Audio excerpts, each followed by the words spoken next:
편안히 앉아서 알아차림하면서 들어보십시오. 법문 들으면서 중간중간에 알아차리고 있는지 한 번씩 확인을 하십시오. 지금 몸과 마음에서 무엇이 일어나고 있습니까? 대상과 마음을 다 알고 있습니까? 마음이 대상에 대해서 어떻게 생각하고 어떻게 반응하는지 이런 것들을 알면서 지켜보고 있는지, 그리고 수행하는 마음의 견해가 어떤지 점검을 할 수 있는지, 이러한 것들이 다 우리가 수행을 할 때 알아야 할 여러 가지 대상들 가운데 일부입니다. 안이비 설신의 이 6가지 감각기관에서 지금 무엇이 일어나고 있는지를 알아차림하는 것입니다. 윗바사나 수행은 지금 이 순간 내 몸과 마음에서 실제로 일어나고 있는 여러 가지 작용들을 대상으로 알아차림하는 수행입니다. 하나의 대상에만 집중하지 않고 몸과 마음에서 실제로 일어나는 것은 무엇이든지 상관없이 다 알도록 노력하는 수행입니다. 지금 일어나고 알아지는 것은 다 대상으로서 그 가치가 있는 것이고, 그리고 그러한 대상에 대해서 일어나는 반응하는 마음, 그리고 마음의 느낌, 이러한 것들도 함께 알 수 있다면 더 좋습니다. 특정한 대상을 붙잡고 보려고 하기보다는 대상에 대해서 일어나는 여러 가지 대상들에 대해서 마음이 어떻게 반응하는지, 그리고 그때 느낌이 어떤지, 이런 것들을 함께 아는 것이 더 좋습니다. 우리가 이런 얘기를 많이 합니다. 하나의 대상을 알면서 동시에 다른 대상들도 함께 알 수 있는 그런 정도의 가벼운 사띠를 그렇게 가볍게 두라는 얘기를 많이 합니다. 즉, 우리가 생각을 알아차림할 때 생각에만 집중하는 것이 아니라 생각과 느낌을 함께 알아차림할 수 있다면 더 좋은 것이고, 호흡을 지켜볼 때에도 호흡만 집중하는 것이 아니라 호흡을 알면서 동시에 소리가 들리고 있고 또 몸에 어떤 감각이 느껴지고 있다는 것을 함께 알 수 있는 그런 정도의 사티를 하라는 것입니다. 육문을 통해서 대상은 항상 일어납니다. 따라서 우리가 몸과 마음에 관심을 두고 있다면 알 수 있는 대상들은 항상 있습니다. 대상이 없는 것이 아니라 내가 알아차리지 못하는 것입니다. 특히 초보자들은 아직 알아차림에 대해서 많이 익숙하지 않은 분들은 수행을 한다고 가만히 앉아 있는데 문제는 뭐냐면 대상이 없다는 것이에요. 아무것도 없다는 것이죠. 대상이 있어야지 수행을 할 수 있는데 스스로 느끼기에 대상이 없다고 느껴질 때가 있습니다. 근데 사실은 그 순간에도 대상이 없는 것이 아니라 육문에서의 실제한 작용들은 여전히 일어나고 있는데 마음이 그러한 것들을 아직 분명하게 알아차리지 못하는 상태인 거죠. 근데 만약에 그 순간에 지금 대상이 없네 라고 한다면 그건 뭐냐면 마음이 그렇게 생각하는 겁니다. 그럼 아무것도 없는 것이 아니라 생각이 지금 일어나는 것이죠.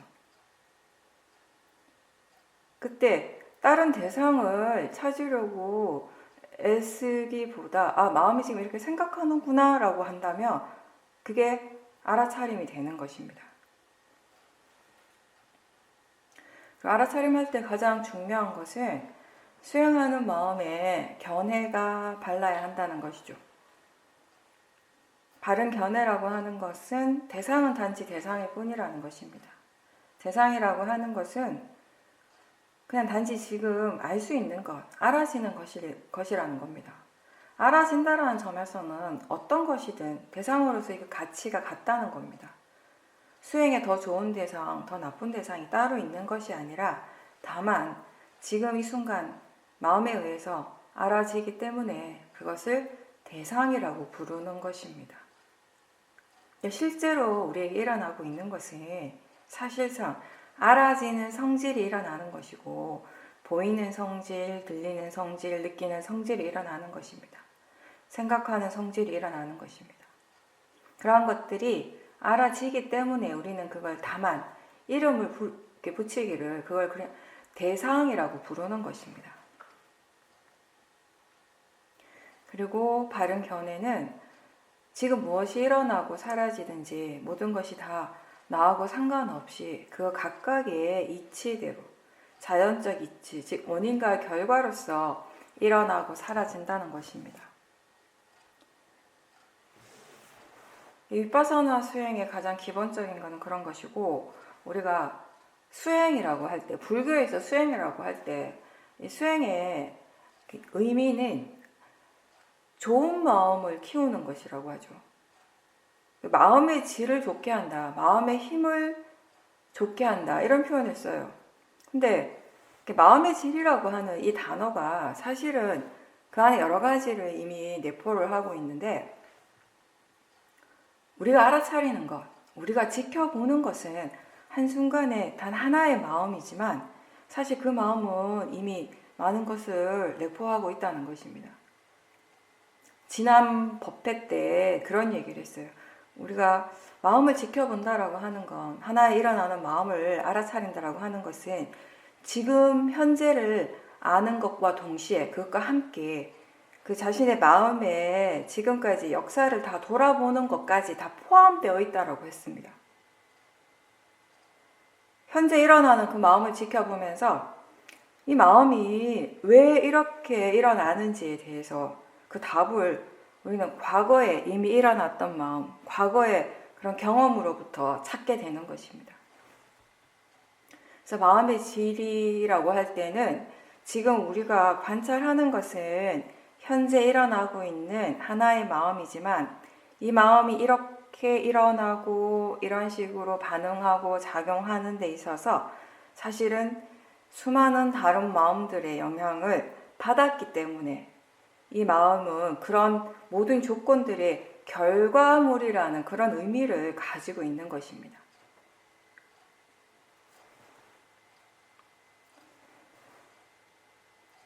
끊임없이 일어나고 사라지면서 과거로부터 계속 영향을 받아서 지금 현재의 마음이 이렇게 일어나는 것입니다. 그래서 지금 현재의 마음의 질은 과거로부터의 여러 가지 그 원인들, 조건들을 가지고 있는 것입니다.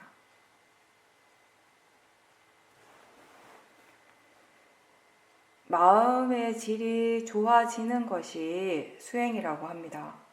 근데 그러면 좋다고 하는 것은 무엇이 좋아지는 것이고 또 만약에 좋지 않다라고 한다는 것은 무엇인지, 우리가 좋아진다라고 하는 건 사띠, 사마디, 신심, 위리와 지혜와 같은 이런 선법의 요소들의 힘이 점점 좋아지는 그런 결과가 오는 것입니다.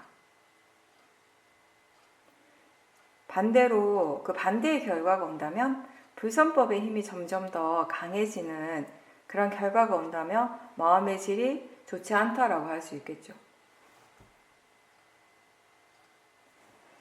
선법의 마음이 자주 일어나면 일어날수록 마음의 힘이 점점 더 좋아지게 되고, 불선법의 마음이 자주 일어날수록 마음의 힘은 약해지고 번뇌가 강해집니다.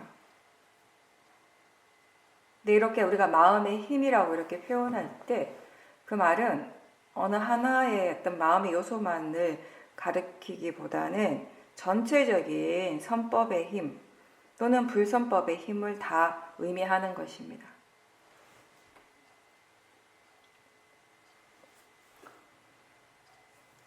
마음의 힘이 생기면, 마음의 힘이 좋아지면 같은 대상이나 또는 같은 상황에 대해서 일어나는 마음, 반응하는 마음들이 달라지게 됩니다.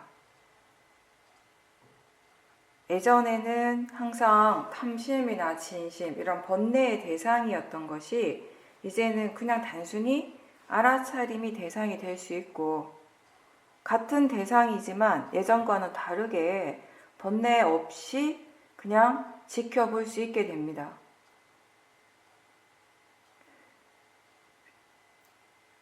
어떤 소리에 대해서 만약에 그 소리를 들을 때마다 항상 그걸 좋아하는 마음이 강하게 일어나게 된다면 일반적으로 사람들은 그 소리가 좋은 것이라고 믿게 됩니다. 좋다고 생각하니까 자꾸 더 듣고 싶고 소리 자체에 대해서 집착이 생기게 되겠죠. 자꾸 들으려고 어떻게든 애를 쓰게 됩니다. 근데 이제 그런 과정들은 사실 소리뿐만 아니라 육문에서 일어나는 다른 대상들에 대해서도 마찬가지인데, 대상이 좋은 것이라고 믿을 때 우리는 그 대상을 자꾸 더 체험하려고 하는 노력을 하게 돼요. 근데 그런 체험은 사실 결과적으로 대상에 대한 번뇌를 더 키우게 합니다. 좋아하는 마음으로 보고 좋아하는 마음으로 들을 때, 좋아하는 마음으로 느낄 때, 보면 볼수록, 들으면 들을수록, 느끼면 느낄수록 번뇌가 강해집니까? 약해집니까? 대부분 더 강해지게 되는 거죠. 근데 사실 소리는 소리일 뿐이죠. 소리는 단지 소리일 뿐이고 그냥 지금 알아지는 대상일 뿐이라는 것을 이해할 때, 그렇게 들을 때에는 이제 탐심 없이 그냥 그 소리를 들을 수 있게 되는 겁니다.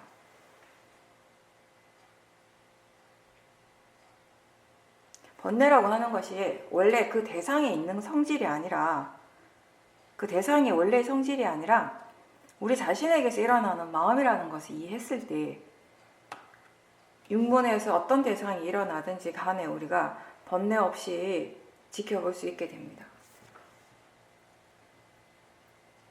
근데 사실 같은 말이지만, 같은 표현이지만 제가 좀 전에 그렇게 얘기했잖아요. 소리에 대해서 계속 번뇌를 일으키다가 지혜가 일어나는 순간에 그냥 소리는 소리일 뿐이라고, 단지 대상일 뿐이라고, 그죠? 근데 우리가 지혜로서 그 말을 들으면 그 말의 의미가 무슨 말인지를 아니까 그걸 그냥 받아들이게 되는데, 그런 지혜가 전혀 없는 상황에서 모아의 마음으로 그런 말을 들었을 때, 본인은 그 소리를 너무 좋아하는데, 그 소리에 대한 집착이 너무 강하게 일어나고 있는데, 대상에 대한 집착이 굉장히 강한데, 그냥 대상일 뿐이야, 그냥 소리일 뿐이야 라고 하면 말이 안 되죠. 그런 소리를 들으면 사람들이 도대체 저게 무슨 말인가, 말도 안 된다라고 생각할 겁니다. 같은 말이지만 듣는 마음에 지혜가 있을 때와 없을 때 그만큼 다르다라는 것입니다. 듣는 것은 내가 하는 일이 아니라 마음의 일이라는 것입니다.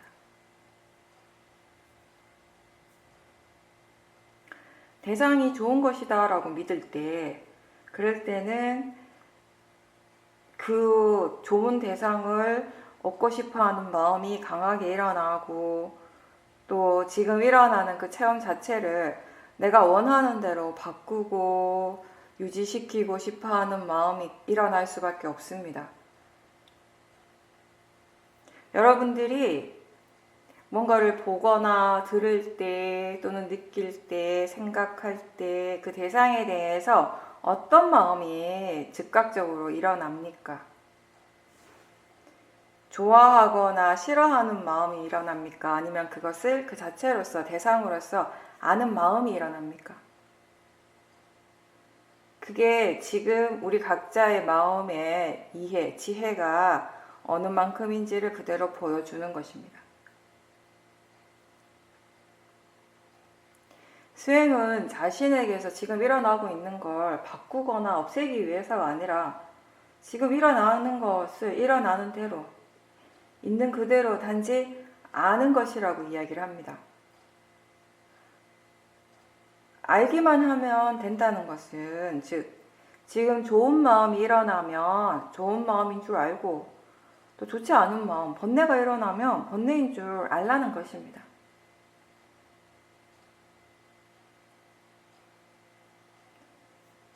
탐심이 일어나면 탐심을 대상으로 알아차림하고, 또 반대로 지혜가 일어나면 그 또한 마음으로 대상으로 알아차림하는 것입니다.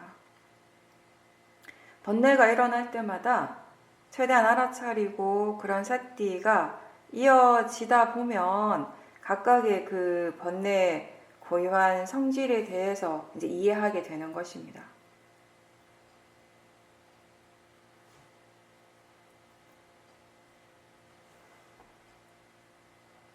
우리가 대상이라는 점에서 보면 사실 지금 일어나는 것은 무엇이든지 어떤 것이 더 좋거나 나쁜 것은 따로 없습니다. 그냥 단지 알아지는 성질로서는 같습니다. 근데 대부분 수행자들이 알아차림할 때 이런 지혜가 아직 충분하지 않기 때문에 대상에 대해서 여러 가지 반응하는 마음들이 일어나기가 쉽죠. 만약에 지금 번뇌가 일어나면, 좋지 않은 마음에 일어나면 많은 사람들이 그걸 빨리 바꾸고 싶어 하고 없애고 싶어 합니다. 지금 일어나고 있는 것을 빨리 없애고 싶거나 그것 말고 다른 것이 일어나기를 원한다면 그게 곧 탐심이고, 또 지금 일어나는 것을 거부하고 싫어하고 있다면 그건 진심입니다. 탐심의 마음은 스스로 지가 좋다라고 생각하는 그것만을 가지기를 원하고 그것만 계속 일어나기를 원합니다. 그것 외에 다른 것에 대해서는 쉽게 진심이 일어나게 됩니다. 수행을 할 때 우리가 각자 좋아하는 대상만 일어나고 좋은 마음의 상태가 계속 유지되었으면 하는, 그렇게 바라는 그런 탐심들이 자주 일어나는 것처럼, 또 삶의 과정에서도 마찬가지로 항상 자기 자신이 원하는 대로 되어지기를, 원하는 것만 일어나기를 바라는 마음이 많습니다. 번뇌는 항상 자신이 원하는 결과에만 꽂혀 있기 때문에 그 결과가 일어나지 않으면 모든 게 다 잘못된 것처럼 생각하게 됩니다. 그래서 수행을 할 때에도 우리가 바른 마음가짐으로 수행을 하지 않으면 번뇌가 일어나는 것 자체를 잘못됐다라고 생각할 수 있습니다. 그래서 자꾸 그걸 없애려고 하고 바꾸고 싶어 합니다. 근데 법의 이치로서 본다면은 번뇌가 일어나는 것 자체를 잘못이다라고 할 수 있습니까? 단지 지금 일어나야 할 것이 일어나고 있습니다. 원인과 결과라고 하는 건 지금 일어나야 할 법이 일어나고 있다는 것입니다.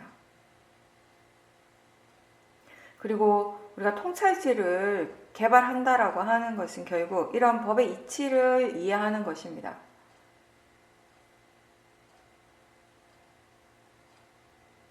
몸과 마음에서 일어나는 모든 법이 나와 상관없이 그 원인 결과의 이치대로 일어나고 있다는 것을 이해하면 할수록 무엇이 일어나든지 그것을 그냥 일어나는 대로 받아들이는 것이 쉬워질 겁니다.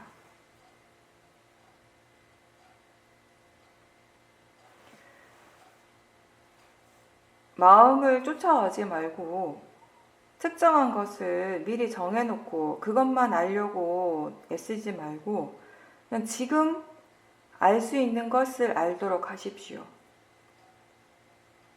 마음은 계속 변합니다. 어떤 마음을 하나 붙잡고 지켜보려고 한다면 그 마음은 이미 사라지고 없습니다.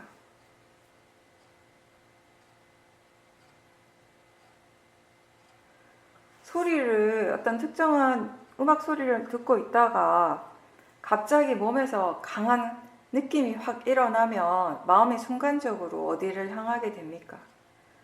소리에 머물러 있지 않고 그 감각을 향하게 되겠죠.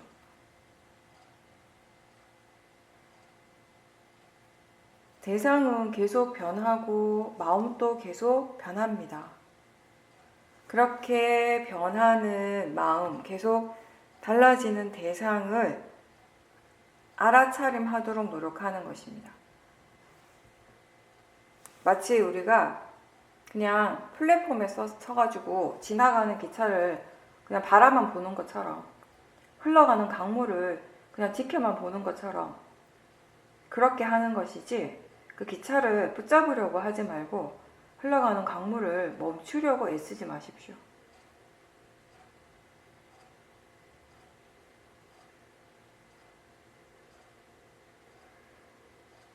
수행하는 마음에 너무 힘을 주지 않고 긴장하지 않고 부드럽게 대상을 계속 알아차린다면, 대상이 바뀌어도 알아차림이 지속될 수 있다면 그 알아차림을 통해서 마음은 몸과 마음에 대한 여러 가지 정보들을 가지게 됩니다.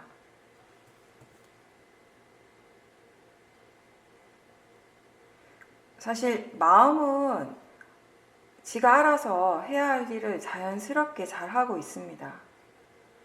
따라서 우리 스스로가 지금 이 순간 알아차리고 있는지를 계속 점검하면서 현재에 깨어있도록 노력하는 것이죠. 그러니까 그것도 물론 마음의 힘이 더 좋아지면 내가 노력을 하지 않더라도 마음이 알아서 자연스러운 사띠가 되어집니다. 그리고 이렇게 수행을 하는 것은 계속해서 배워가는 과정이에요. 많은 것을 배울 수 있고 또 배워야 합니다. 수행을 바르게 하기 위해서, 수행을 잘 하기 위해서 우선 수행을 어떻게 해야 하는지에 대해서 배워야 합니다. 그렇게 해서 우리가 수행을 유지할 수 있어야 하는 겁니다. 그리고 수행을 지속할 수 있을 때, 계속 유지할 수 있을 때 또 많은 것들을 배우고 이해하게 되는 것입니다. 수행을 어떻게 해야 하는지에 대해서 배운다라고 했는데, 처음에는 그거를 우리가 주로 다른 사람을 통해서 배워요. 본문을 통해서나 책을 통해서 다른 사람의 지혜를 빌려서 배우게 됩니다. 그런 다음에 거기서 멈추는 것이 아니라 결국 계속 스스로 수행을 하면서 여러 가지 그 시행착오의 과정들을 겪으면서 자신의 수행을 통해서 수행을 어떻게 해야 하는지를 배워가는 겁니다. 혹시 수행을 꽤 오랫동안 했는데 본인 스스로 느끼기에 사띠가 잘 안 이어진다, 수행이 별 진전이 없다라고 생각하는 분들은 한번 잘 점검해 보십시오. 일상에서 사띠 하고자 하는 노력을 지속적으로 하고 있는지, 수행하는 시간을 특정하게 정해놓고 꼭 그 시간만 수행을 열심히 하고 나머지 시간들을 대체로 다 놓치고 있지 않은지. 사실 우리가 수행을 몇 년씩 해도요, 이 사띠가 띄엄띄엄 하고 있다면 수행의 진전을 스스로 느끼기에, 체험하기가 어렵습니다.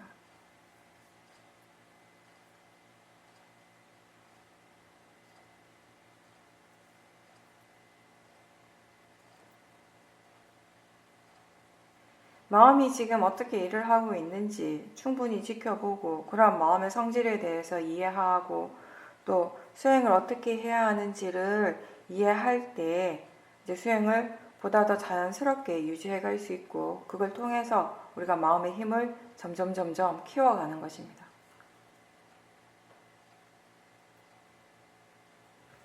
그리고 위파사나 수행은 대상에 집중하는 수행은 아니에요. 그러니까 집중 그 자체를 강조하는 수행도 아닙니다.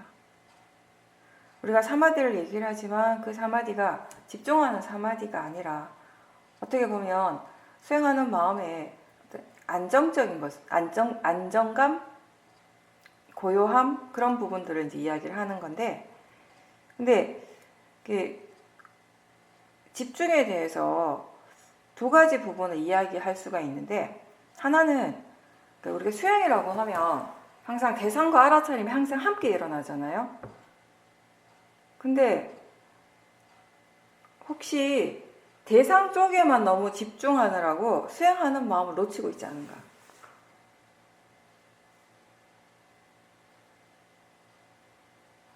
그리고 대상에 대해서 집중을 할 때에도 어떤 특정한 하나의 대상만 붙잡고 보려고 애쓰고 있지 않는가? 이 두 가지 부분입니다. 대상에만 집중하지 않고 대상과 마음을 다 알 수 있을 때 수행하는 마음이 훨씬 더 넓은 시야를 가지게 됩니다. 사실 우리가 알아야 하고 이해해야 할 많은 것들은 대상이 아니라 마음 쪽에서 일어나고 있습니다. 대상을 알고 대상을 알아차리는 마음을 알고 이 두 부분을 한꺼번에 다 지켜볼 수 있다면 대상보다는 수행하는 쪽에 더 관심을 두고 수행을 할 수 있다면 수행이 더 많이 자연스러워지고 능숙해질 수 있습니다.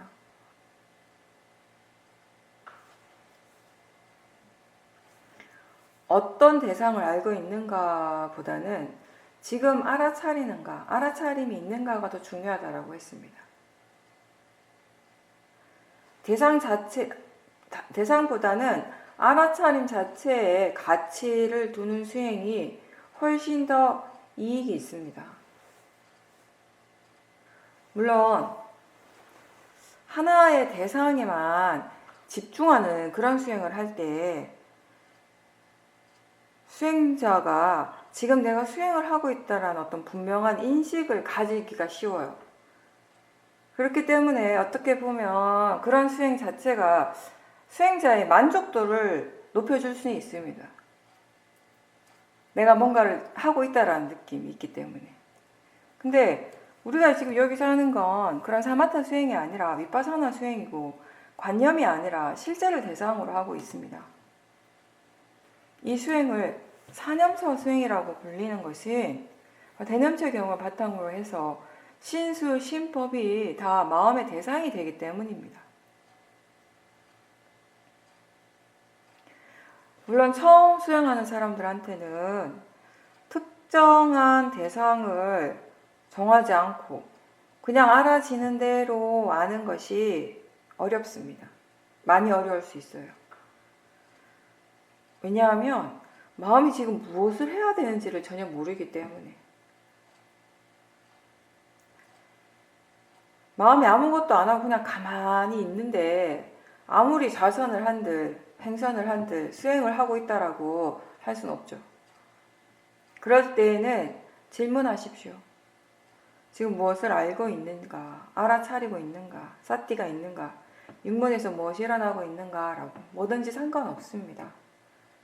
알아차림에 대한 질문, 마음에 대한 질문을 하는 순간 그 순간에 그냥 사띠가 자연스럽게 생기기 때문에 질문을 하라고 하는 것입니다. 그리고 그렇게 질문을 하면서 하는 사띠가 대상에 너무 집중하지 않고 가벼운 사띠가 되는 것입니다. 그런 식으로 처음에 조금 힘들지만 자꾸 질문을 하려고 노력하면서 가볍게 사띠 두는 거, 그러면서 점점 대상 쪽보다는 수행하는 마음 쪽에 더 관심을 두는 수행을 처음부터 할 수 있다면은 사실 우리가 길게 봤을 때 수행이라고 하는 그 과정 전체적으로 봤을 때 수행자에 훨씬 이익이 있는 것이죠.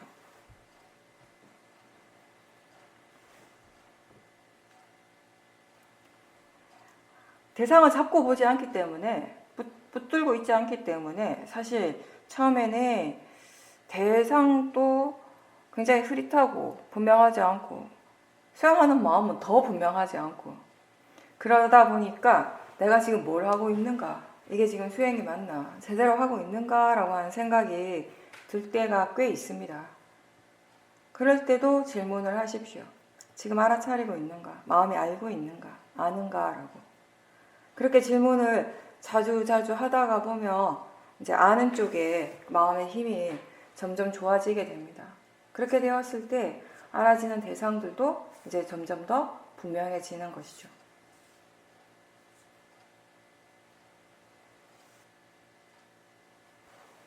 마음이 지금 무엇을 하고 있는지, 무엇을 알고 있는지, 그냥 그걸 단순히 다시 알기만 하는 것은 사실 그렇게 힘든 일이 아닙니다.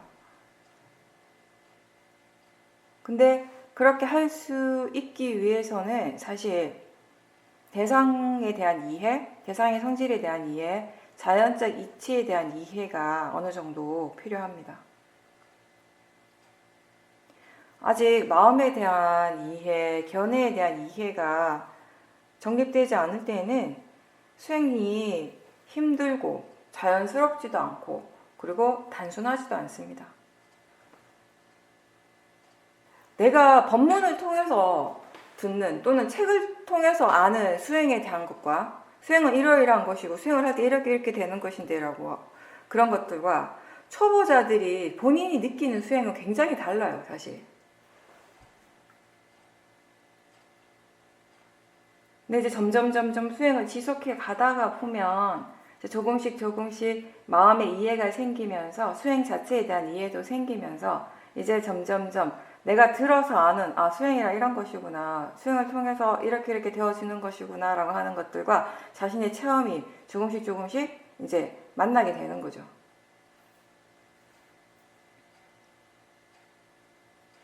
근데 수행할 때 자꾸 내가 뭘 하고자 하고 내가 어떻게 그걸 일어나는 것을 바꾸고 싶어 하고 또는 내가 어떻게 해야 한다라고 생각을 하면서 수행을 하면 수행 자체가 힘듭니다. 자연스러워질 수가 없습니다. 항상 쇼민 수행에서는 편하게 하라, 자연스럽게 수행하면 된다라고 하는데 왜 자연스럽지도 않고 왜 편하지도 않는가 하면 자꾸 그런 번뇌들이 일어나기 때문이죠.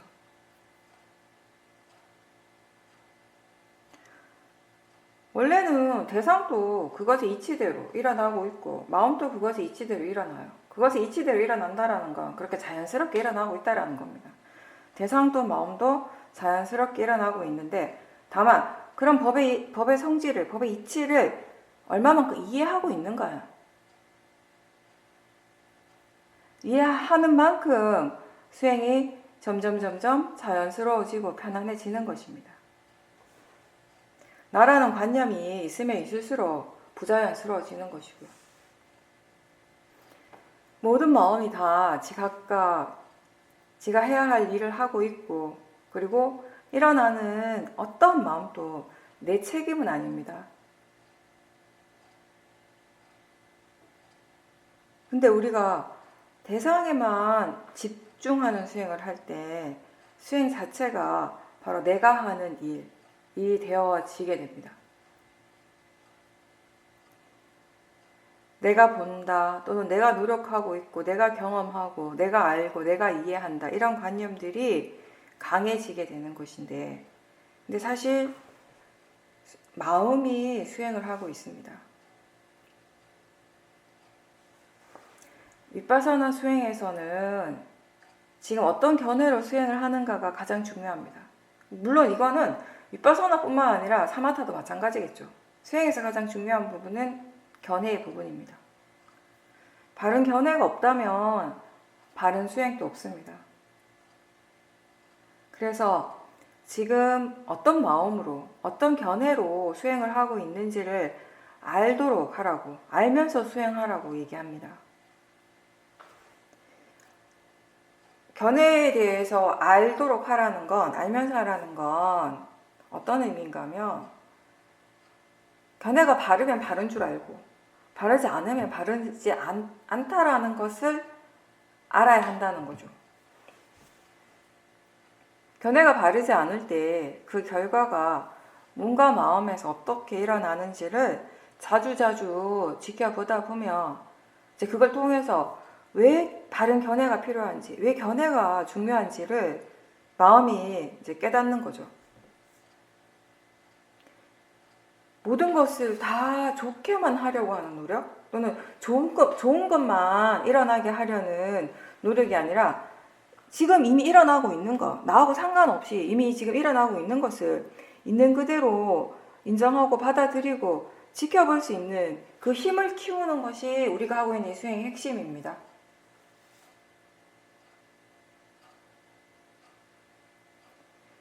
좋은 것만 일어나게 하는 것과 뭐가 일어나더라도 그거 있는 그대로 받아들이고 그걸 있는 그대로 일어나는 그대로 지켜볼 수 있는 힘을 키운다라는 것은 전혀 다른 일입니다.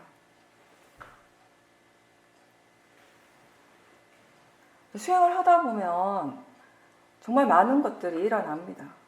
그러니까 좋은 마음이 일어날 때도 있고 번뇌가 일어날 때도 있고.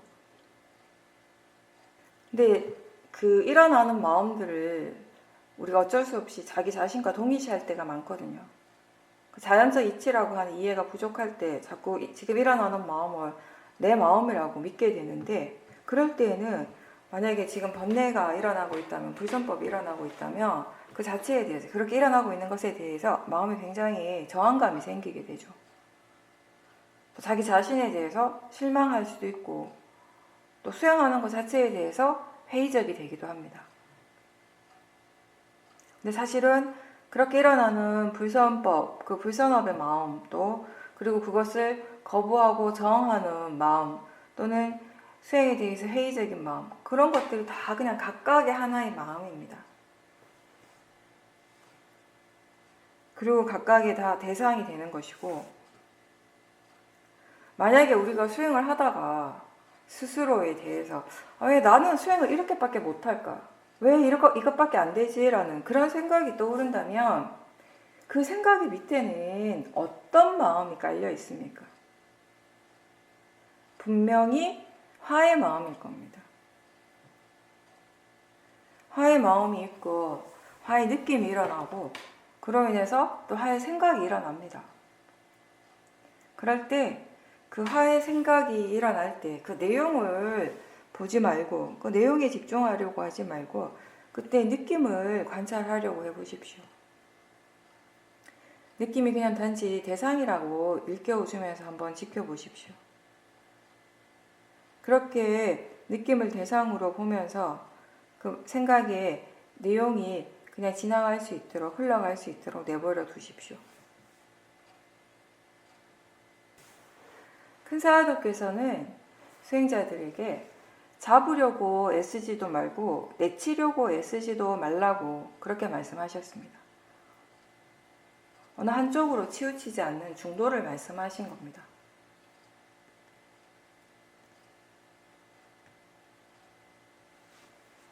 근데 만약에 우리의 마음이 지금 일어나는 것들에 대해서, 대상에 대해서 다 좋아하고 집착하는 마음이 일어나거나, 또는 싫어하는 마음, 강한 도사가 일어나는 그런 상태라면 이런 사야될 말씀을 듣는다고 해서 바로 이해하는 것은 불가능합니다. 수행이 계속 이어지고, 그러면서 마음에 대한 이해, 대상의 성질에 대한 이해도 점점 생기고, 그런 지혜들이 깊어졌을 때 이제 좋아하는 것도 아니고 싫어하는 것도 아닌 중립적인 마음을 일으킬 수 있는 거죠. 그거는 탐심에 대한 이해가 있고 또 진심에 대한 이해도 생겼기 때문에 가능하고, 동시에 대상의 성질에 대한 이해도 생겼기 때문에 가능한 겁니다. 뭔가를 이렇게 붙잡고 집착하는 것이 하나의 극단이고, 또 싫어하고 내치려고 하는 것 또한 또 다른 하나의 극단인데, 우리가 아무리 심정적으로 이런 양극단으로 치우치지 않으려고 해도 결국 마음이 그렇게 끌려가는 것은, 결과적으로 그렇게 되어버리는 것은 결국 모하, 어리석음 때문이죠. 내가 아무리 그렇게 하고 싶지 않아도 마음이 그 번뇌의 대상을 꼭 붙잡고 있는 것은, 움켜쥐고 있는 것은 결국 모하 때문입니다. 그런 마음을 고요하게 하고 안정시킬 수 있는 것, 그리고 그러한 모하로부터 벗어날 수 있는 것, 벗어날 수 있게 하는 것은 결국 지혜입니다.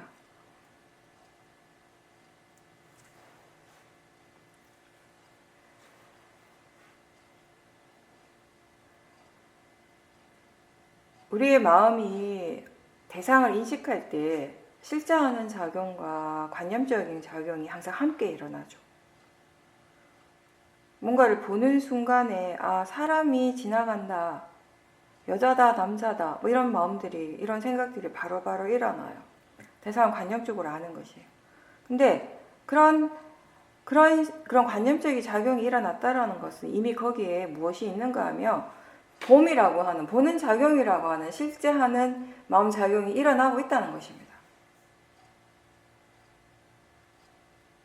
볼 수 없다면은 마음이 그런 생각을 하지 않았겠죠. 소리를 듣는 것도 마찬가지예요. 아, 이건 무슨 소리다 라고 하는 순간에 이미 들음이라고 하는, 듣는 작용이라고 하는 실제 하는 마음의 일이 일어나고 있기 때문에 그것에 대한 그 관념적인 마음의 해석들이 함께 일어나는 것입니다. 근데 우리가 일상생활에서 일어나는 마음들을 지켜보면요. 빠라마타, 실제는 순간 일어나고 사라졌는데 마음이 그것에 대해서 관념적으로 계속 생각할 때가 많습니다. 뭔가 이렇게 음식을 먹었을 때 그 혀에 닿는 순간에 느껴졌던, 알아졌던 그 맛은 이미 사라졌는데 그 맛에 대한 그 생각이 계속 남아있고 동시에 그 맛을 좋아하는 탐심도 계속 지속이 되게 됩니다.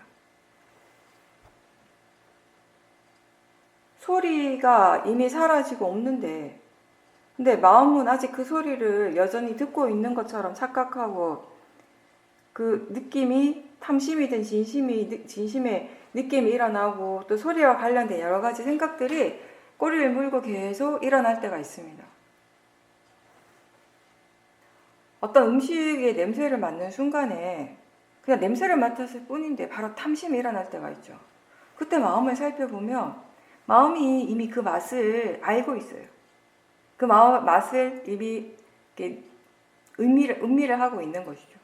그게 마치 지금 일어나고 있는 진짜인 것처럼, 실제인 것처럼 그렇게 느끼는데 사실 마음이 아는 것은 관념이죠.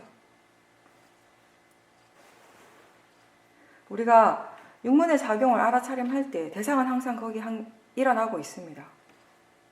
그런 다음에 그 실제하는 대상이 사라진 후에도 마음의 대상이 여전히 남아있을 때가 많습니다.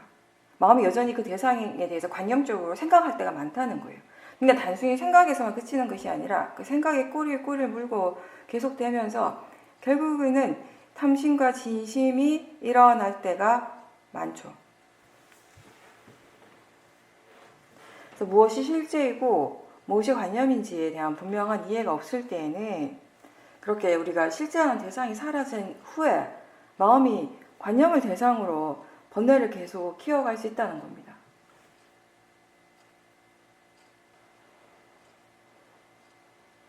지켜보는 마음이 대상을 알아차리고 있고 대상을 지켜보고 있고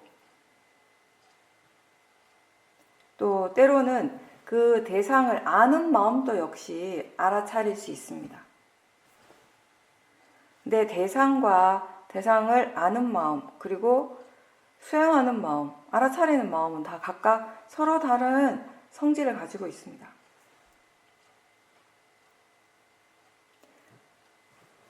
근데 우리가 대상을 아는 마음을 알아차리지 못할 때에는 그렇게 대상을 아는 것과 나를 동일시하게 됩니다. 그래서 우리는 내가 본다, 내가 안다, 내가 생각한다 라고 믿는 것입니다.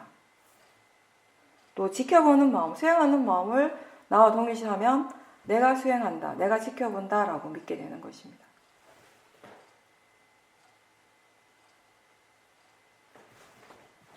수행하는 마음을 대상으로 분명하게 알 수 있다면 알고 만약에 알지 못한다고 해도 사실 상관없습니다. 계속 우리가 수행을 하다 보면 마음의 가속도가 이제 생기면 그러한 부분들도 더 분명하게 알아지게 되는 것이니까요. 조건이 맞을 때, 그런 조건이 충분히 충족되었을 때 모든 것들이 자연스럽게 드러나게 되는 것입니다.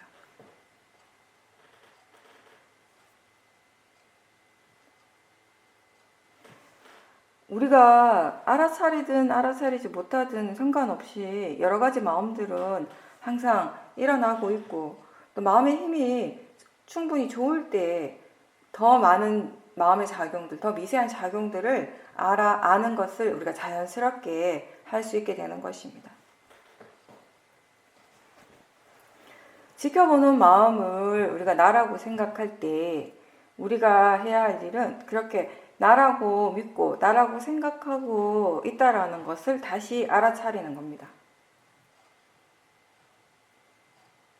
그렇게 계속 알아차리다 보면 어느 순간 수행하는 것이 결국 마음이구나 라고 하는 이해가 생길 때가 있습니다. 근데 지혜는요, 사실 언제 일어날지 아무도 몰라요. 일어나긴 일어나는데 언제 일어나는지는 아무도 모른다는 거죠. 하나의 마음이 일어나는데 여러 수많은 조건들이 함께 작용하기 때문에 그런 미세한 것까지 우리가 다 알 수 없기 때문에 마음에 대해서 미리 예측할 수도 없고 어떻게 단정 지을 수도 없습니다. 계속 변하는 것이 마음의 성질이고 정해진 것 없고 무상하기 때문에 사실 그렇기 때문에 우리가 지금 이렇게 수행을 열심히 하고 있는 것입니다. 마음의 성질이 그러하기 때문에. 수행을 통해서 마음의 질이 계속 바뀔 수 있는 것은 결국 그 성질이 무상하기 때문입니다. 이미 다 정해져 있다면 수행하는 것이 무슨 의미가 있겠습니까?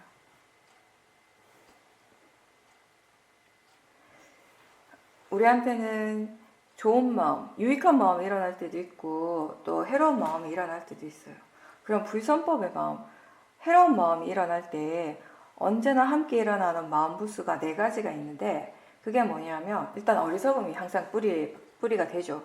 어리석음과 들뜸이 있습니다. 그리고 2가지가 뭐냐면 양심 없음, 수치심 없음. 근데 이 아비담마의 내용에 따르면은 양심 없는 것과 수치심 없는 것이 뭔가 비슷하잖아요, 그죠?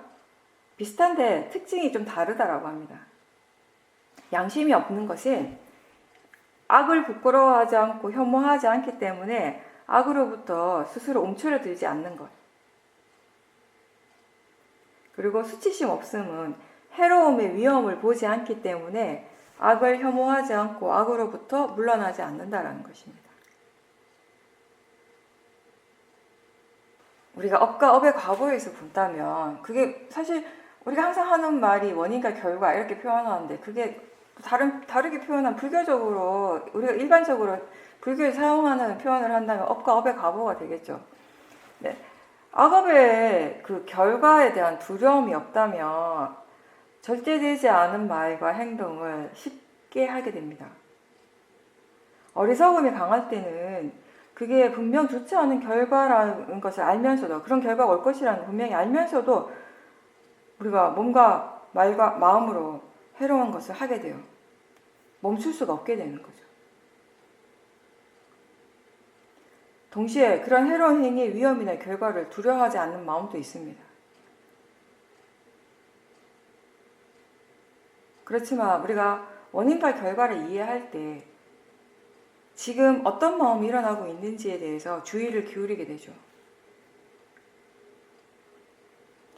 업과 업의 과보가 분명하다는 것을 이해할 때 스스로 지금 어떤 마음이 일어나고 있고 어떤 마음으로 말을 하려고 하고 어떤 마음으로 행동하려고 하는가 이런 부분들에 대해서 굉장히 조심하게 되고 주의를 기울이게 됩니다. 지혜가 너무 약하면 진짜 안 좋은 행동을 할 수 있습니다. 지혜가 없기 때문에.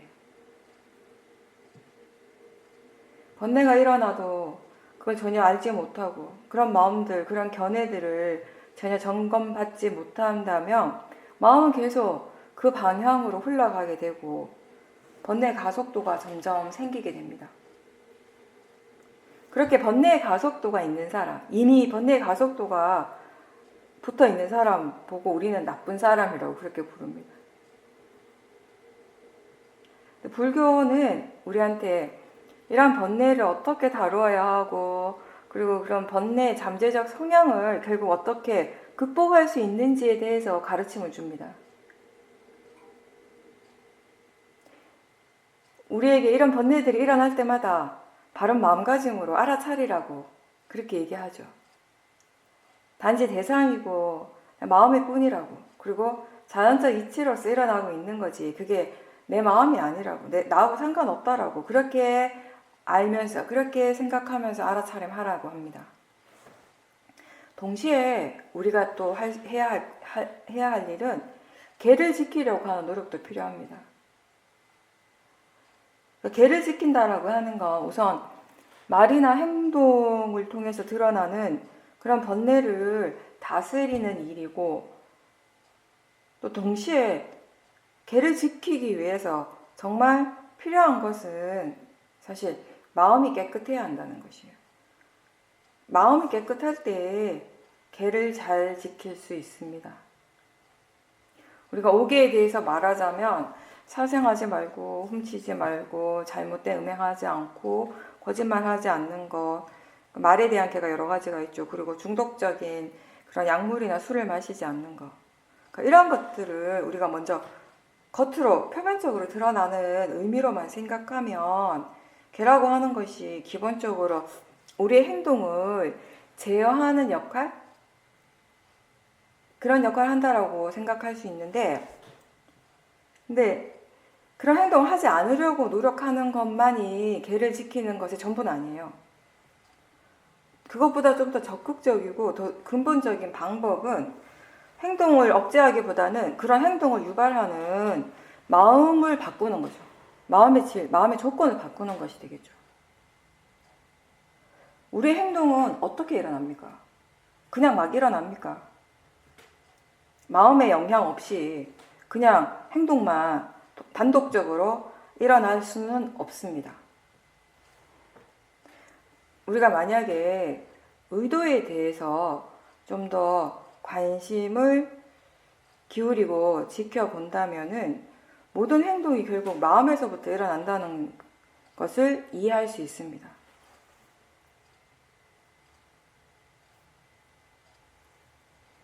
올바른 말과 행동은 결국 바른 마음에서부터 시작하는 것입니다. 마음이 바를 때, 마음의 힘이 좋을 때 우리가 생활 속에서, 삶 속에서 계를 지키는 것이 훨씬 더 쉬워질 겁니다. 근데 이제 수행을 통해서 얻어진 지혜, 닦여진 지혜가 처음에는 아직 그 힘이 약해요. 처음부터 굉장히 강한 지혜가 잘 일어나지는 않습니다. 처음에 약한 지혜가 일어나고 대신 그 지혜를 바탕으로 또 다른 지혜가 일어나면서 조금씩 지혜의 힘이 좋아지는 건데, 아직 그 힘이 약할 때는 지혜가 있긴 있는데 그게 일상의 생활에서 적용되는 것이 좀 힘들 수 있습니다. 그래서 그때는 수행자가 스스로 뭔가 균형이 맞지 않는 느낌이 들 수도 있어요. 약간 수행하는 것하고 내 삶이 따로인 것 같은 거죠. 근데 그게 나만 그렇게 느끼는 것이 아니라, 나 자신만 그렇게 느끼는 것이 아니라 다른 사람도 나를 볼 때 좀 불편해할 수 있어요. 너무 경직돼 보일 수도 있고, 수행을 한다고, 저 사람이 수행을 열심히 한다고 하는데 그게 굉장히 부자연스러워 보일 수도 있는 것이거든요. 어떻게 보면 이런 것 같아요. 스스로 생각할 때 내가 수행을 하니까, 수행자니까 내가 어떤 식으로 되어져야 한다라는 그런 어떤 자신의 틀 속에 스스로를 자꾸 넣으려고 하기 때문에 뭔가 어색하고 힘들어 보일 수 있습니다. 나중에는 결국 그 틀도 이제 깨어지게 되는 겁니다. 어떤 식으로 되어져야 하기 때문이 아니라 마음이 이끌어가는 방향으로 그냥 가면 될 때, 그냥 그렇게 할 수 있을 때 이제 자연스러워지는 거예요.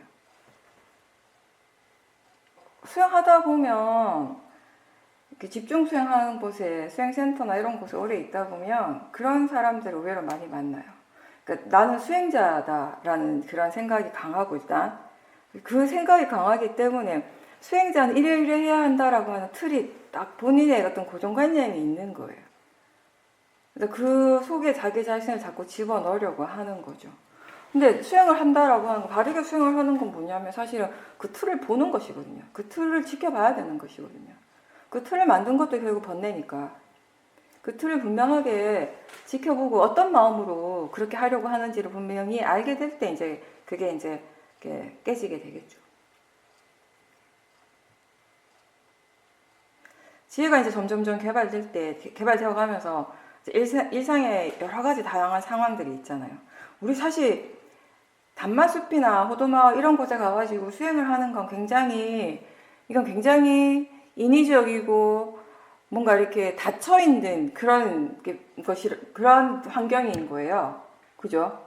너무 인위적이잖아요, 사실. 나한테는 인위적은 아니지만, 여러분들한테는 인위적인 그런 환경인데, 그런 환경이 아니라 일상은 사실 정말 다양한 일들이 벌어져요. 그죠? 내일 어떤 일이 벌어질지, 내일이 아니라 오늘 이 법회가 끝나고 나한테 어떤 일이 일어날지 알 수가 없잖아요. 그죠? 법문 듣고 인터뷰하는 이 2시간 동안은 마음의 질이 엄청 좋은데 이게 딱 끝나는 순간 가족과 어떤 큰 트러블이 생길 수도 있는 거고, 큰 번뇌가 일어날 수도 있는 것이고, 굉장히 다양한 상황들이 연출될 수 있고요. 그 속에서 어떤 식으로 대처해야 하는가. 그러니까 그 속에서 어떻게 수행을 하면서 동시에 일상에서의 어떤 행동, 일상에서의 그런 판단도 좀 더 자연스러울 수 있을지, 이런 것들에 대해서 이제 우리가 점점 배워가야 되는 거예요. 하나씩. 그냥 저절로 되는 건 없습니다. 노력해야 하고 그 노력을 통해서 배워가기 때문에 가능한 것입니다. 그리고 되어지는 것도 한꺼번에 한 번에 다 되진 않아요. 조금씩 되어지는 것이 훨씬 많습니다. 많은 실패를 거듭하다 보면 한 번에 성공이 올 겁니다. 대상에 대한 집중보다는 보다 더 전체를 보는 것. 좀 더 이렇게 물러나려고 노력하고 전체를 보고 또 마음의 그런 진행 과정들에 대해서 이해가 생길 때, 그랬을 때 이제 마음의 성질이나 이해도 생기고, 그랬을 때 이제 이 수행을 우리의 일상의 삶 속에 적용시키려고 하는 노력들, 거기에 필요한 어떤 응용력, 이런 것들의 필요성을 스스로 이제 느끼게 되는 거죠. 이런 것들을 느끼게 된다는 건 어떻게 보면 수행자가 스스로 굉장히 좀 유연해진 상태예요, 이제. 수행에 대해서.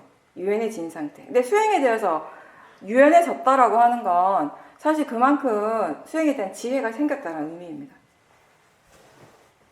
마치 우리가 학교에서 수학이나 물리 공식을 배우잖아요. 근데 공식 처음 배울 때 너무 어렵잖아요. 어려우니까 처음에는 그 공식에 숫자를 대입만 시켜요. 그렇게만 할 수 있어요. 그죠? 조금만 응용을 해도 못 풀잖아요, 문제를. 근데 이제 자꾸 공부 계속 하다 보면 반복해서 하고 이제 이렇게 생각을 좀 깊이 하고 머리를 자꾸 쓰다 보면 이제 응용력이 생기는 거죠. 그래서 이제 그렇게 되었을 때 여러 각도의 문제를 쉽게 해결할 수 있어요. 그렇게 하는 사람이 이제 시험치 1등 하는 거죠. 수행도 그런 과정인 것 같아요. 이 어떤 집중 수행이라든지 이렇게 자선이나 행선을 통해서 우리가 마음의 힘을 키워가고 그렇게 생긴 마음의 힘을 이제 일상의 삶 속에 그 지혜를 적용을 시키는 데 있어서도 또 여러 가지 필요한 것들이 이제 또 있다라는 것이에요. 근데 그거는 현실의 삶 속에서 스스로 이렇게 계속 부딪히면서 조금씩 배워가는 거예요. 그렇게 응용력이 생긴다라는 겁니다. 예를 들어서 이런 거죠. 우리가 처음 수행을 할 때는 말하면서 수행하는 게 거의 불가능했잖아요. 그죠? 말하면서 알아차림하는 게 너무 힘드니까, 그러니까 그때는 웬만하면 대화를 안 하려고 해요. 웬만하면 사람들 안 만나고, 그죠? 수행을 지속하기 위해서, 사띠를 이어가기 위한 방법으로 최대한 혼자 있으려고 하는 거예요. 자기 자신에게만 이제 집중하려고 노력을 하는 거죠. 근데 이제 지금은 어떻습니까? 알아차림이 있고 또 다른 사람들하고, 옆에 있는 사람들, 가족이나 함께 일하는 사람들하고 필요한 대화를 해요. 하지만 그것을 하면서, 그런 대화를 하면서 알아차리고자 하는 노력 또한 계속 함께 할 수 있게 된 거죠, 지금은. 지금 무슨 말을 해야 할지, 또 같은 말이라 하더라도 지금 상황에서 어떤 식으로, 이 사람한테는 어떤 식으로 표현하고 저 사람한테는 어떤 식의 표현을 하는 것이 더 적절한지, 지금 어떻게 행동하는 것이 맞는 건지, 이익이 있는지, 적절한지, 이런 것들에 대해서 마음이 계속 생각을 할 겁니다. 지혜가 생각하는 거죠. 그렇게 지혜가 이끌어 줄 때 이제 우리가 일상에서 보다 더 자연스럽게 그 수행을 할 수 있게 되는 것이죠. 사실 마음은 그렇게 필요한 부분들을 스스로 잘 배워 갑니다.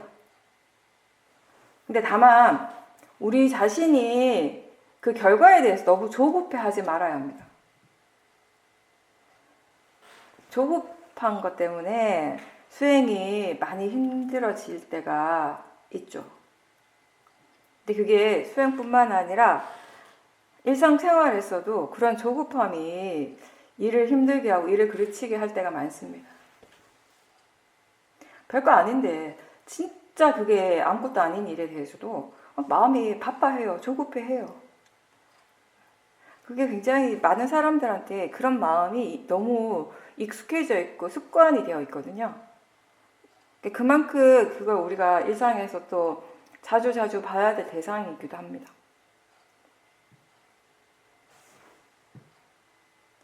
바르게 이제 수행이 계속 이어질 때 마음이 고요해지고 충분히 안정적이 되죠. 대상이 흔들리지 않고 수행이 지속될 때 이제 말과 행동이 많이 부드러워지고 적절하게 할 수 있게 되고 그만큼 번뇌가 많이 약해진 상태입니다. 그러면 처음과 비교했을 때, 처음 수행을 할 때와 비교하면 엄청 많이 좋아진 거죠. 장족의 발전이죠. 마음의 질이 너무 좋아져가지고 수행자 스스로가 이제 충분히 편안한 거예요. 크게 불만 없어요, 이제 사는데. 근데 그래도 수행을 멈추지 말고 계속 진행해야 합니다. 이 정도면 충분하다, 충분히 좋다 라고 생각할 때 조심해야 합니다. 멈추는 순간 또 마음은 퇴보하게 됩니다. 근데 또 재밌는 게 몇 년간 수행하면서 그만큼 당했는데 또 당해요, 맨날. 지금의 상태에 만족할 것이 아니라 무엇을 더 이해할 수 있는지, 그러니까 지금보다 더 무엇을 이해할 수 있는지, 그리고 또 하나는 무엇을 아직 이해하지 못하고 있는지에 대해서 스스로 생각해보고 그 부분에 대해서 관심을 두면서 수행이 계속 더 나아가야 하는 것입니다. 그래서 지혜가 어느 정도 이제 생기게 되면요, 처음 수행하는 사람들은 잘 모르는데 수행이 충분히 능숙해지고 통찰지도 어느 정도 경험하고 그러다 보면 처음에는 지혜가 일어날 때 지금 마음이 이런 걸 이해했구나, 이걸 아는구나 라는 것까지 생각해요. 근데 그 다음에 지혜가 좀 더 좀 더 이렇게 힘이 좋아졌을 때, 그럴 때는 동시에 우리가 뭘 아직 모르는가, 지금 이거에 대해서는 알고 있는데 마음이 아직 더 뭘 모르고 있지 않는가라고 물어봤을 때 뭔가 이렇게 느낌이 오거든요. 모르고 있다라고 하는 확실한 느낌. 뭔지는 모르겠지만 그거가 모른다는 느낌이 분명해요. 이게 뭔 말인가 하면 우리가 아는가라고 했을 때 안다는 느낌이 분명하잖아요. 그런 거하고 같은 맥락이에요. 근데 그게 느껴질 때 그 느낌 그런 것 자체가 사실 또 수행을 지속하게 하는 힘이 된다는 거예요.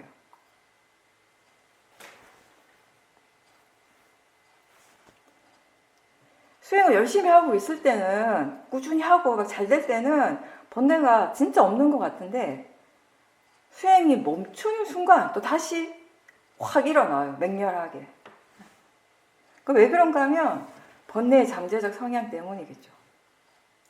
즉 지금 안 일어난다고 해서 번뇌가 뿌리가 다 뽑혀나간 건 아니라는 거죠. 그리고 뿌리가 남아있다면 언제든 다시 싹이 틀 수 있습니다. 언제든. 번뇌의 싹이 다시 생기고, 근데 그걸 또 그냥 내버려 둔다면 어떻게 되겠습니까? 수행이 다시 처음으로 돌아갈 수도 있습니다. 그 사연도 말씀대로 유치원을 졸업하면 초등학교도 가고 중학교도 가고 나중에 대학교도 다 가야 되는데 왜 전부 다 유치원에서만 맴돌고 중학교도 못 가는가 이런 말씀을 하셨거든요. 번뇌의 잠재적 성향을 싹 뽑아버릴 수 있게 하는 것이 결국 지혜의 역할이죠. 위파사나가 그 지혜를 키워가는 일을 하는 것이고, 나무의 뿌리를 완전히 그러니까 뽑아냈을 때, 잘랐을 때 이제 그 나무가 더 이상 자랄 수 없는 것하고 같은 거예요. 그 지혜의 힘으로 통찰지로서 완전하게 제거된 번뇌가 이제 더 이상 안 일어나게 되고, 아라한은 그런 모든 번뇌가 완전하게 제거된 존재입니다. 사실 제가 지금 얘기한 게 뭐냐면 개정에 대해서 얘기를 했거든요. 개에 대해서 그리고 마음의 안정감에 대해서 그 지혜에 대해서 얘기했는데 이 개정에는 서로 이렇게 의존적이에요. 서로 연결돼 있고 함께 닦아 나가야 되는 것인데 근데 개를 지킨다라고 하는 것 자체가 사실 자기 자신을 돌아보는 것, 단조하는 것 없이는 불가능하죠. 지금 내가 무엇을 하려고 하는지 또 그걸 어떤 마음으로 하려고 하는지를 모르는데 어떻게 개를 지키겠습니까? 그리고 자신을 지켜보는 삶이 습관이 될 때 거기에서 또 사마디가 생기게 됩니다. 사마디가 있을 때 우리가 일어나는 것들을 보다 더 분명하게 알 수 있게 됩니다. 일상에서도 사마디가 있다면은 사실 바쁘게 일을 해야 할 일들을 하지만 마음은 고요한 상태이기 때문에 안정적인 상태이기 때문에 수행하는 마음은 수행을 계속해요. 그리고 예전에 알지 못했던 미세한 대상들도 계속 알아차림할 수 있게 되고 바르게 살아가고 그렇게 바른 개를 지킨다라고 하는 건 바르게 사는 거니까요. 그죠? 바르게 살아가고 바른 사마디를 개발하는 것 자체가 결국 지혜의 일입니다.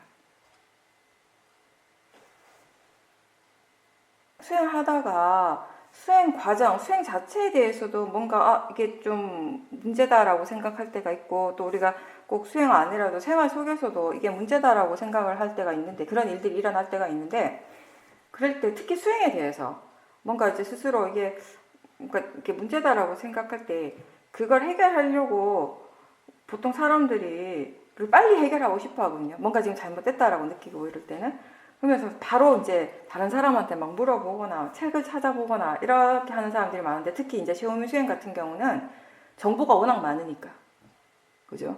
내가 궁금한 것에 대해서 사실 어떤 그런 정보를 바로바로 취할 수 있는 그런 장점이 있죠. 근데 그게 장점이기도 한데 근데 사실은 그런 문제를 자기의 마음에다가 두고 알고서 그냥 스스로 그것에 대해서 수행을 계속하는 것이 또 좋은 방법이 될 수 있습니다. 알아차림이 있을 때 마음은 어떤 식으로든 그거에 대한 어떤 해결을 스스로 해결점을 찾으려고 하는 노력을 하게 되거든요. 수행을 어떤 경우든지 사실은 수행을 계속하는 것이 중요하지 답을 빨리 찾고 그 일을 빨리 해결하는 것이 중요한 것은 아니라고 생각해요. 물론 답을 빨리 얻을 수 있다면 좋겠지만 그거보다는 먼저 그 답을 얻기 위해서 계속 노력해가는 과정, 스스로 여러 가지 시도도 하고 노력하고 그런 자기 자신만의 어떤 체험을 통해서 하나씩 배워가는 것, 그 과정이 수행이라는 이해가 있다면 더 좋을 거라고 생각합니다. 그래야지 자신이 수행에 대해서 기대하는 어떤 결과가 금방 얻어지지 않더라도 그거에 대해서 실망하지 않고 그 결과하고는 상관없이 마음이 지금 수행하고 있는 그 자체에 가치를 줄 수 있게 됩니다. 그게 중요한 거죠. 지금 수행하고 있는 그 자체에다 가치를 두는 거. 수행의 가치를 거기다 둘 수 있다는 거. 탐심이나 진심 없이 대상을 지켜볼 수 있으면 좋지만 근데 뭐 어쨌든 번뇌가 일어나는 경우도 많죠.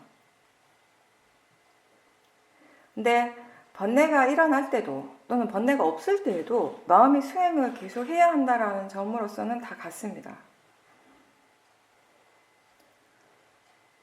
수행하고 있다면 마음이 이미 수행을 하고 있다면 지금 번뇌가 일어난다라는 그 사실에 너무 실망할 필요는 없습니다. 왜냐하면 수행을 하고 있기 때문에, 마음이 수행하고 있기 때문에 그 번뇌는 지혜를 개발할 수 있는 좋은 매개체가 될 겁니다. 지금 이 순간 깨어 있으라는 얘기를 우리가 많이 하죠. 그 말의 의미는 마음이 자기 자신에게 관심을 두고 뭔가 마음에 대해서 알아차리라는 거죠.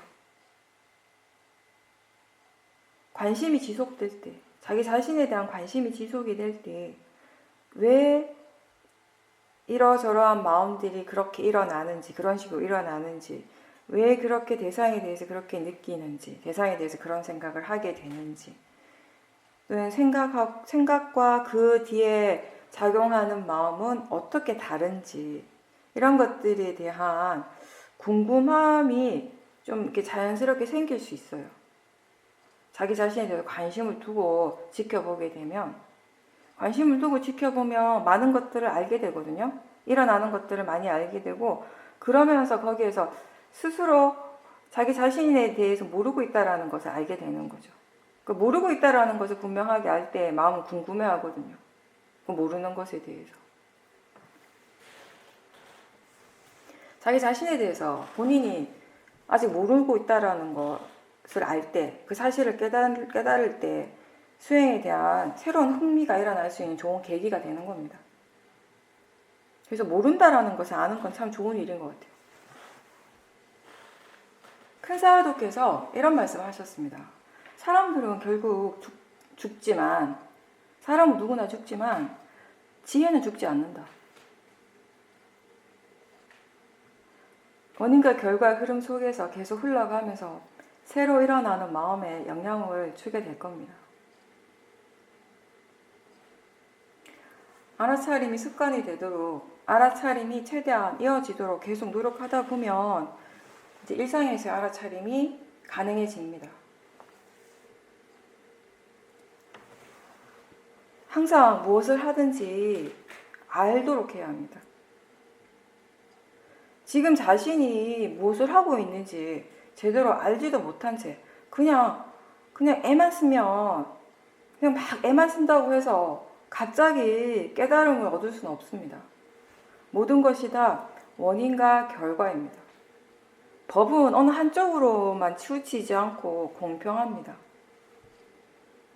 우리가 법에 대해서 이야기할 때 자연적 이치란 말은 모든 것이 다 그 각각의 조건에 따라서 일어나고 있는 결과라는 것이죠. 근데 그 이치 자체를 우리가 눈으로 볼 수는 없잖아요. 그죠? 눈으로 확인할 수 있는 건 아니잖아요. 이해할 수 있는 것이지, 마음으로서. 법이란 건 눈으로 보지는 못하지만 또 어딘가에 이게 항상 고정되어 있는 것도 아니지만 우리가 마음으로 이해하는 것이죠. 이 법을 우리는 어디에서 보고 어디에서 알 수 있는가? 결국 각자 자신의 몸과 마음에서 그 법을 본다는 것입니다. 그래서 자신에게 관심을 두고 바른 견해가 있는 사람이 바로 항상 법과 함께 있는 사람입니다. 네, 오늘 본문 여기까지입니다.